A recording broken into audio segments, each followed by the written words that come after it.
parang kailan lang ay nagsimula ang ating programa, pero ngayon ay nakakatatlong season na tayong umi-ere sa PTV4. Ibig sabihin niyan, higit 6 na buwan na tayong nagsasama tuwing Sabado ng hapon.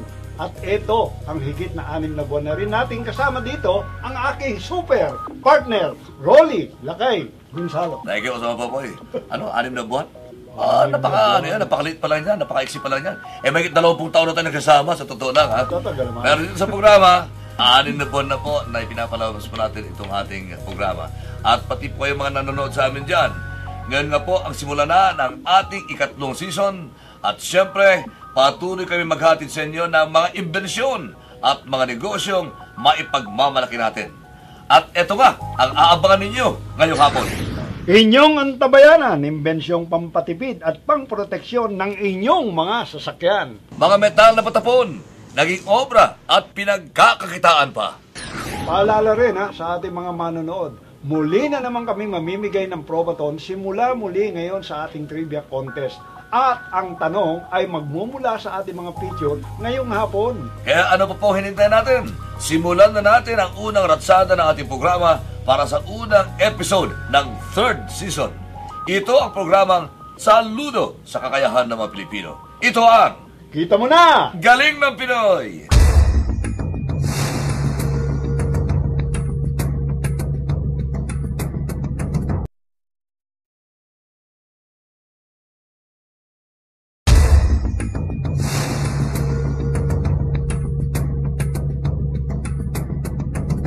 Ito pa rin ang programang Kita Mo Na, Galing ng Pinoy. Kagaya nito, kasama Lakay, nakikita mo to. Challenge 21. Tama. Malapit na para ito ay inyong pakinabangan.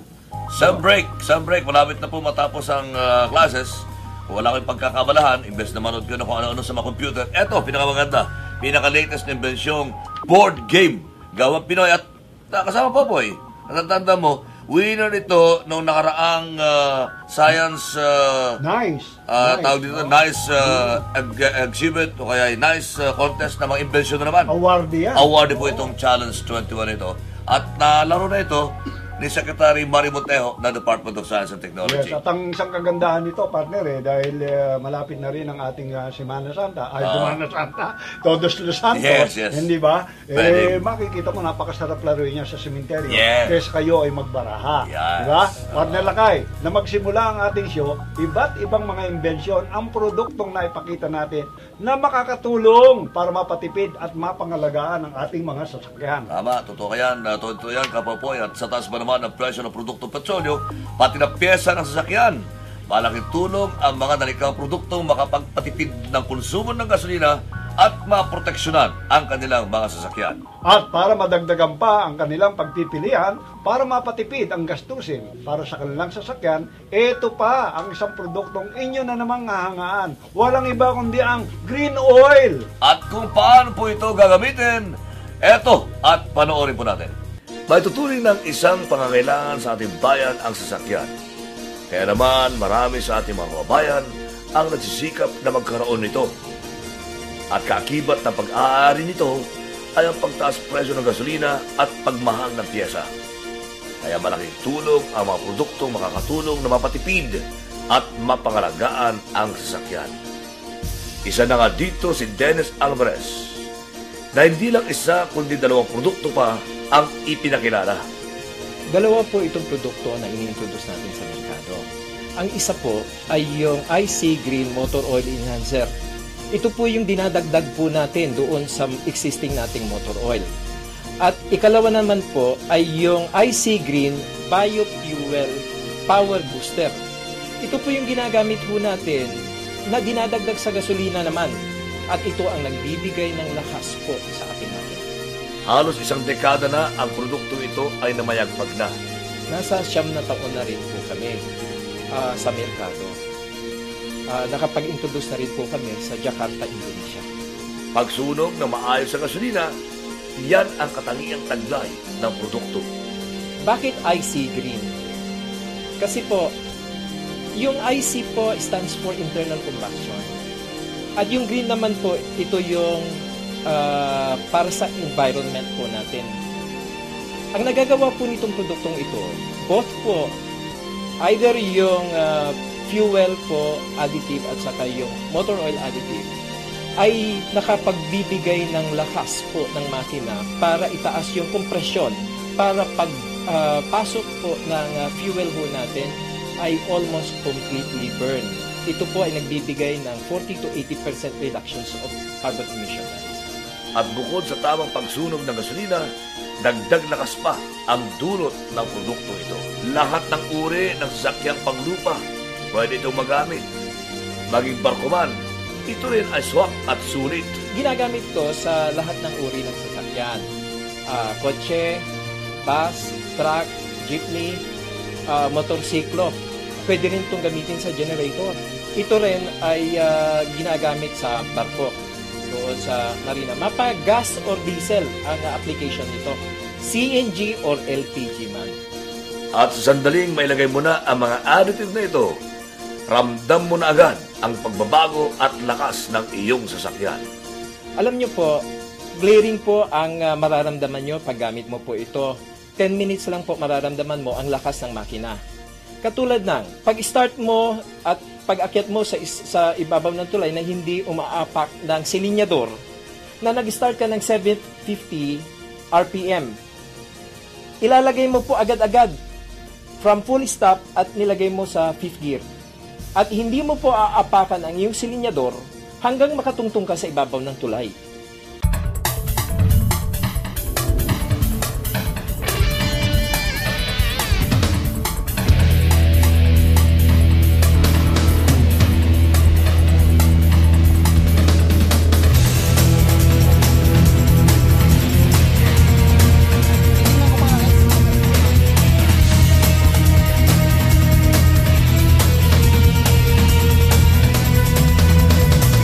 Okay, Brad, Mike, ano ngayon ang napansin mo na pagbabago doon sa unang-una yung sa kotse mo? Siguro, Malagyan natin. bago siguro ako yung papasalamat muna as chairman ng Liga ng mga broadcast sa Pilipinas. Papasalamat kami dahil kami yung nagpapatunay na malaking tulong ito. Nakatipid at saka napakasarap itakbo. Malambot kasi siya doon sa highway na deep na galingan natin. Parang kaunting apa ko lang gumagano sila. Sa Tagalog yung sumasagit si Tagalog. Tumutuloy talaga.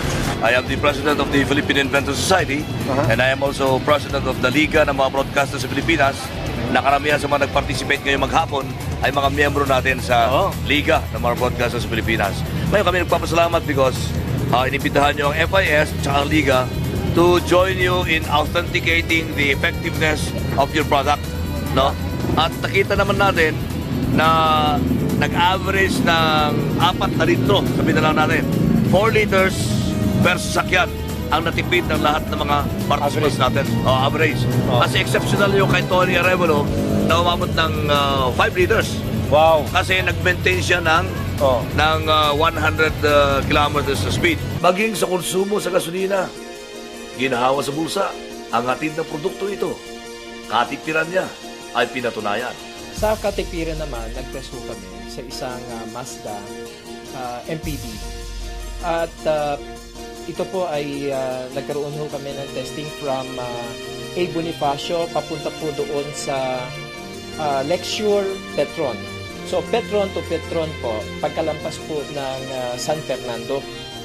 At ang resulta po, doon sa pagpunta ho namin doon sa San Fernando Lecture ay nagkaroon po ng 63 kilometers ang reading ng kilometrahe at nakasunsumo po kami ng 4.12 liters. So in other words, nagkaroon po ng effective consumptions po nito na 15.7 kilometers per liter. Ang ginawa ho namin ay naglagay po kami ng 2 IC Green Oil Enhancer doon sa makina at naglagay din ho kami ng yung IC Green Biofuel Power Booster na nilagay naman namin doon sa fuel natin, yung sa diesel. At ang resulta, nagkaroon po at tumakbo ho kami pabalik ho doon sa pinagsimulan namin at nagkaroon ng 21 plus kilometers per liter ang resulta. So, ibig sabihin, pag kinumpute po ninyo yon, nagkaroon po ng 37.96% fuel savings. Isa pang gandang dulot nito, pangalagaan ang kapaligiran lalo na ang kalikasan. Mismong isang sangay ng pamahalaan, ito ay naging saksi at napatunayan. Alam niyo po, noong July 19, 2008, nagpunta po ako together with DNR personnel para magkaroon ng emission test sa MMDA. Alam niyo po doon, makikita natin yung pagbaba ng resulta ng carbon emission. Yung opacity reading ng isang sasakyan, particularly yung man-lifter nila, bago lagyan ay in-emission test natin at nagkaroon ng 5.5. At nung 15 minutes, pagkalagay ho natin ng additive natin, alam niyo po ang resulta, 1.68 na lang. May mga produktong naglabasan din gaya nito. Ngunit ang mga additive na ipinagmamalaki ni Dennis, kakayahan ay di basta-basta matatawaran. Actually, ang kaibahan po nito, yung potency. Yung iba pong additive na nasa merkado po ay yung isang bote na 250 ml is diluted to 4 liters. Pero yung sa akin po is 6 liters po ang dilution po nito. Yung fuel po, additive naman natin ay inahalo sa yung 100 ml ay inahalo sa isang full tank of 50 liters. At nagbibigay po ito ng katitiran na 30% savings. Ginhawa sa bulsa, ito ang dala niya. Epektibo at malakas na makina. Sasain nyo na. Tara na at tangkilikin na. Produktong may pagmamalaki ng Pilipino ang mga additive na ito. Sa ayaw mo man sa gusto, ang katipiran ay kasunod doon sa efficiency na nagagawa sa isang makina. Kaya itong produktong ito ay tumataas yung combustion process. At yun ang dahilan na yung fuel na ginagamit mo ay na pinapasok doon sa combustion chamber ay mas sunog at nagbibigay ng mas malakas at mas mababa ang carbon emission. Of course, ang gusto natin, makover natin yung buong Pilipinas sa distribution. At para naman mabigyan ng katugunan yung tuwi-tuwi na lang na pagtaas ng presyo ng gasolina. Hangad at plano ni Dennis, ating mga kababayan na may sasakyan, mapakinabangan ito ng gusto sa magdako sa ating bansa. Sana ay marating ng additive na ito. Of course, ang objective natin ay mapalaganap natin ang paggamit nito sa ating mga kababayan. At of course, napaloob doon, kung sama-sama tayo na gumagamit nito, ay pwede itong alternatibang solusyon doon sa tinatawag nating climate change issues. Kasi nga, ang paggamit nitong produktong to ay bumababa nga yung carbon emission. Then, ito ay inisyatiba na pwede natin gawin, Filipino style, na maibaba natin, sama-sama tayo, maibaba natin yung antas ng emission, katugunan doon sa Kyoto Protocol na pinag-uusapan. Ginhawa sa bulsa, ito ang dala niya. Epektibo at malakas na makina. Sasain nyo na. Tara na at tangkilikin na. Produktong may pagmamalaki ng Pilipino ang mga additive na ito.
IC Green Oil Enhancer. In other words, yun ay oil additive na nilalagay po sa existing na langis.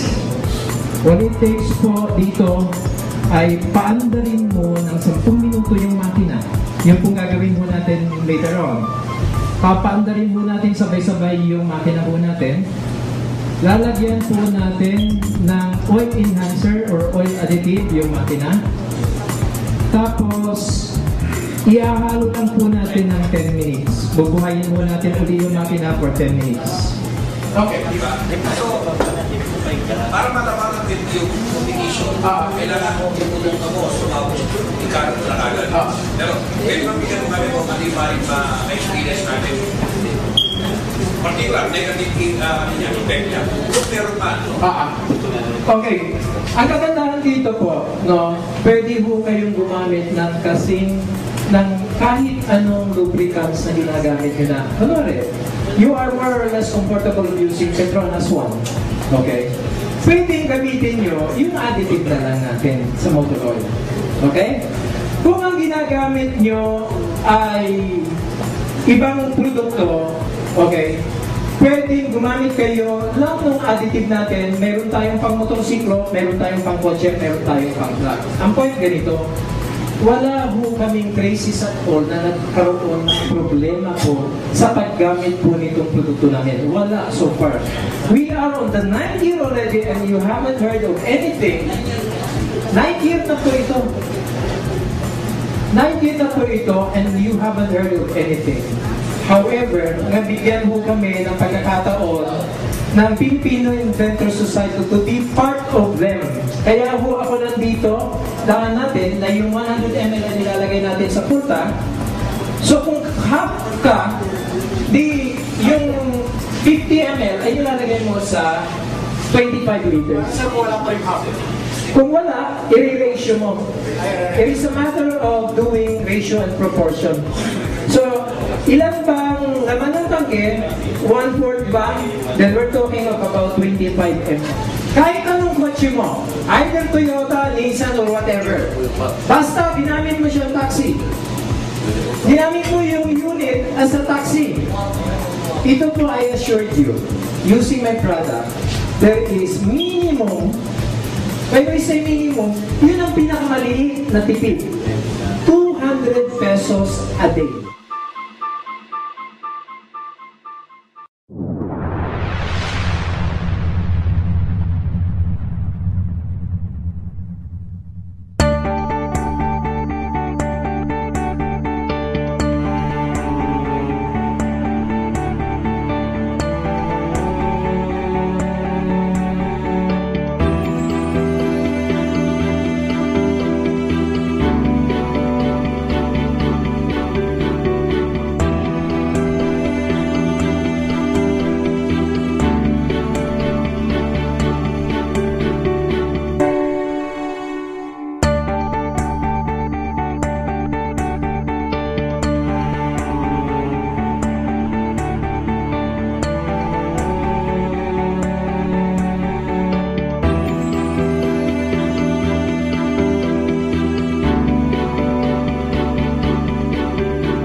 Mike, ano ngayon ang napansin mo na pagbabago Doon sa unang-una, sa hunter ng kotse mo. Siguro, Lalagyan natin. bago siguro ako ipapasalamat muna no, as chairman ng Liga ng mga broadcaster sa Pilipinas.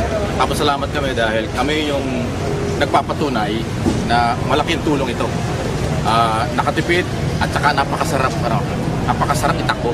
Malambot kasi siya doon sa highway na galingan natin. Parang paunting apa ko lang gumagano sila. Yung sa Tagalog yung sumasakit kita gano'n. Tumutuloy talaga. So, pagdating ka doon sa ano, yung nakatipid ka? Oo, nakatipid. Actually, yung di ba, balikan tayo from Manila, Quezon City, hanggang Central Visita. Umabot ako ng 16 liters. 16 liter. Nung wala pa itong oil na ito. Pero ang tinakbo natin, mga 121 kilometers. So yung pagbalik, another 121 kilometers yun. Pero dahil nilagyan na natin, nakatipid ako ng 4 liters. 4 liters? 4 liters. Actually, hindi ako nag-drive niya, hindi driver ako. Pero tinatanong ko sa kanya, nung pabalik na kami, matapos natin kanta ng mga additive ng Hindi po, kasi pag nilapit ko. sabi niya, medyo kumano ang takbo, parang medyo kinawag ito dati. Tapos, ngayon, pagdating natin dito, no, kinuwenta ko, kasi para maintindihan ng mga driver, motorista. Ang tinakbo natin nung papunta ron, 121 kilometer. Ilan ang sinusubo? Tapos nung bumalik kami, 121 din. So nung papunta tayo ron, ang kinusumo namin is 14.94 liter. Pagkatapos nung pabalik, 11 11 na lang. 11 na lang. Ito, ang nakakatipid tayo na dito, 7.88 liters sa round trip. Ang halaga sa pera nun, kung kwentay mo sa istasyon, 42.50 yata, 42.40, makakasave ka sa barangay ng 340 pesos. Sa two-way na yun. Sa two-way. Malaking bagay na yun. Oo. Tapos, yung saving mo, may saving ka pa sa makina dahil yung wear and tear mo bababa. So long term, meron pang benefit. Malaking mo yun. Hindi yun natin makakuantify yun, di ba? Oo. Yun naman doon sa pakiramdam nyo sa pinagbago ng takbo.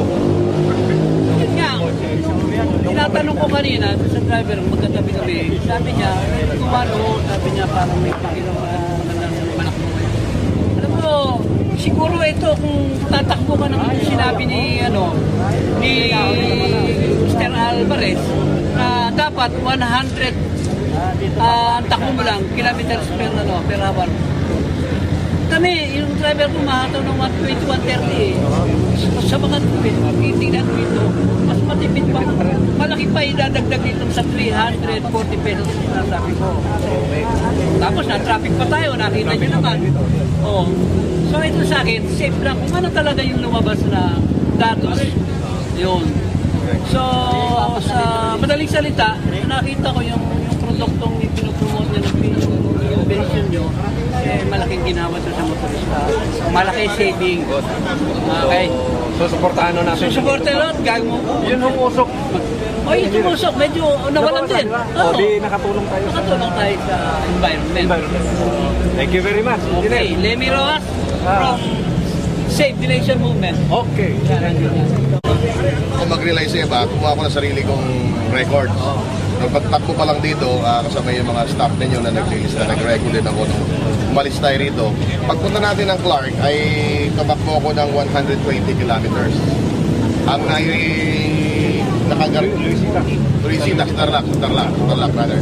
Ang tinakbo natin 120 kilometers. So, ang na-use natin na yung car na Mazda ay 10 liters and 0.4. So, mahigit sa 10 litro ang nagamit natin. Okay, nung wala pa nakakarga ito na additive yun. So, pagbalik natin, ang nag-impact ko 121 kilometers. So, pagtakbo pa lang, pabalik dito, napansin ko kagad dumang yung... So, parang maganda sa makina, na smooth sa takbo ng makina.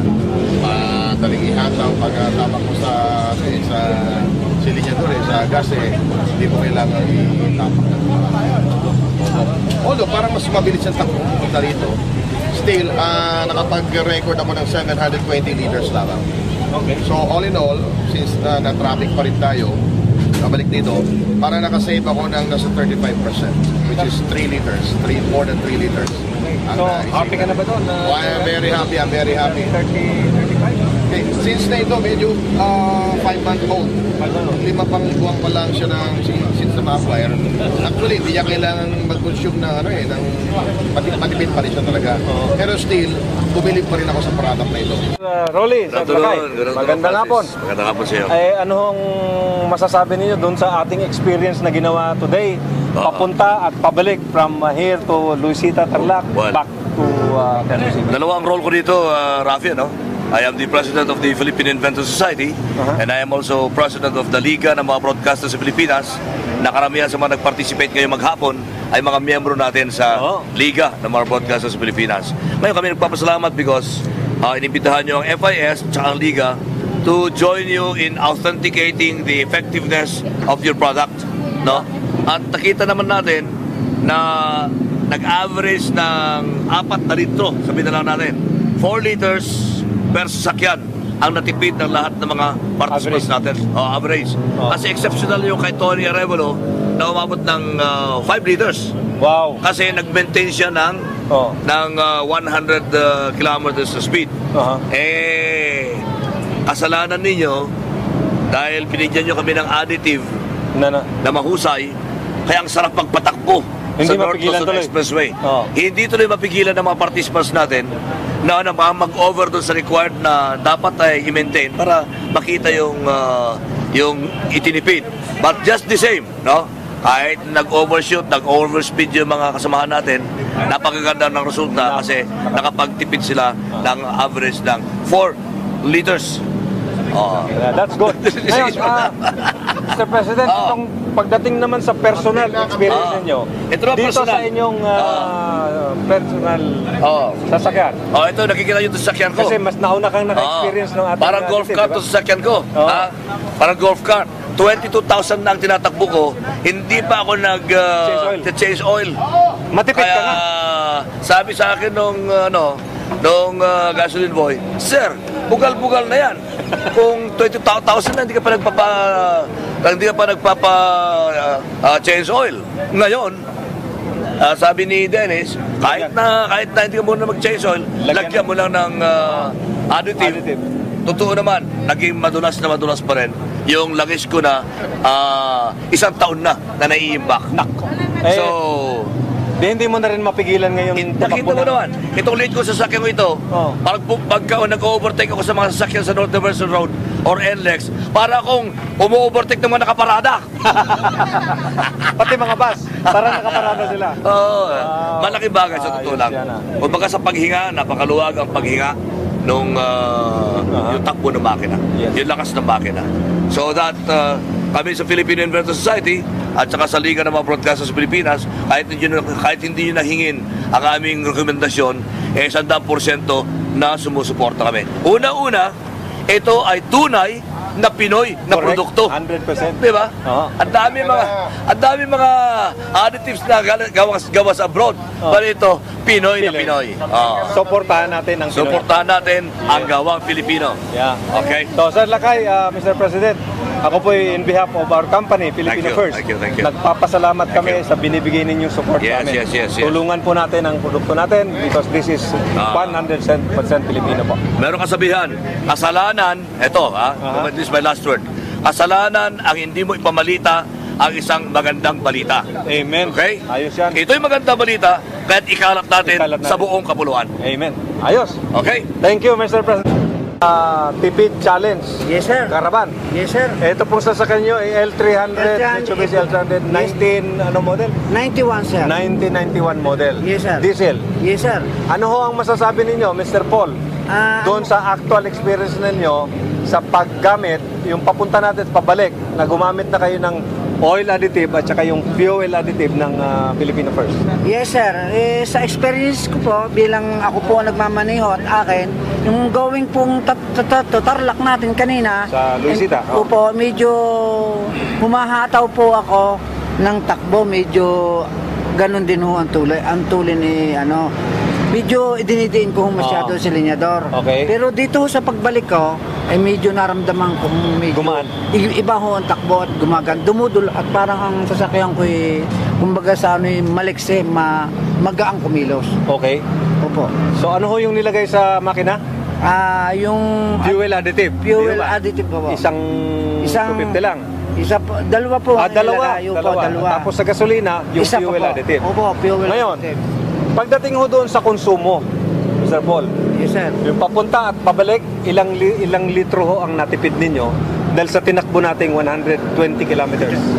Sa madalit sabi po, sir, nakatipid po ng 4 na litro paparit na pabalik. Okay.